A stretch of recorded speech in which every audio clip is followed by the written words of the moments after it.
நம்ம சேர்த்த மசாலா கொஞ்சம் கூட உதிராமல் நல்லா கிறிஸ்பியாக மீன் வறுவல் சாப்பிடணும்னு ஆசையாக இருந்ததுன்னா இந்த மாதிரி செஞ்சு சாப்பிட்டு பாருங்கள். டேஸ்ட்டும் அட்டகாசமாக இருக்கும், நல்ல முறுமுறுன்னு இருக்கும். இந்த மீன் வறுவல் செய்கிறதுக்காக நான் 1/2 கிலோ கிழங்கா மீன் வாங்கி சுத்தம் பண்ணி மசாலா மீனில் நல்லா சார்ந்து வர்றதுக்காக மீனில் இந்த மாதிரி கீரி எடுத்து வச்சுருக்கேங்க.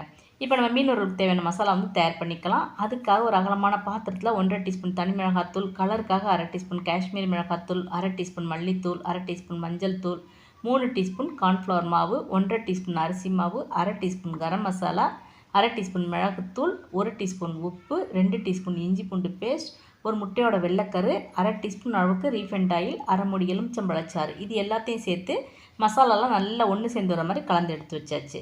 இப்போ நம்ம கழுவி எடுத்து வச்சுருக்க மீனை இதில் சேர்த்து 2 பக்கம் மசாலா நல்லா ஒட்டி வர்ற மாதிரி ஒவ்வொரு மீனாக பிரட்டி எடுத்து வச்சுக்கணும். இதே மாதிரி எல்லா மீனையும் மசாலா தடவுனதுக்கப்புறம் குறைஞ்சது 1/2 மணி நேரமாக அப்படியே ரெஸ்ட்டில் விட்டுருங்க.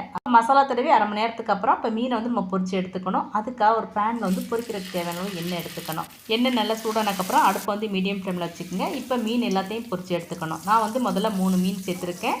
மீனை ஒரு பக்கம் 1 நிமிஷம் நல்லா வெந்ததுக்கப்புறம் திருப்பி போட்டு அடுத்த பக்கமும் நல்லா வேக வச்சுக்கணும். 2 பக்கமும் இந்த மாதிரி நல்லா பொன்னிறம் வந்ததுக்கப்புறம் மீனை எண்ணெயிலேருந்து வெளியே எடுத்துடணும். அவ்வளவுதாங்க. அட்டகாசமான டேஸ்ட்டில் நல்ல மொறு மொறுன்னு மீன் வறுவல் சூடாக ரெடியாக இருக்குது. மறக்காமல் நீங்களும் ட்ரை பண்ணி பாருங்கள்.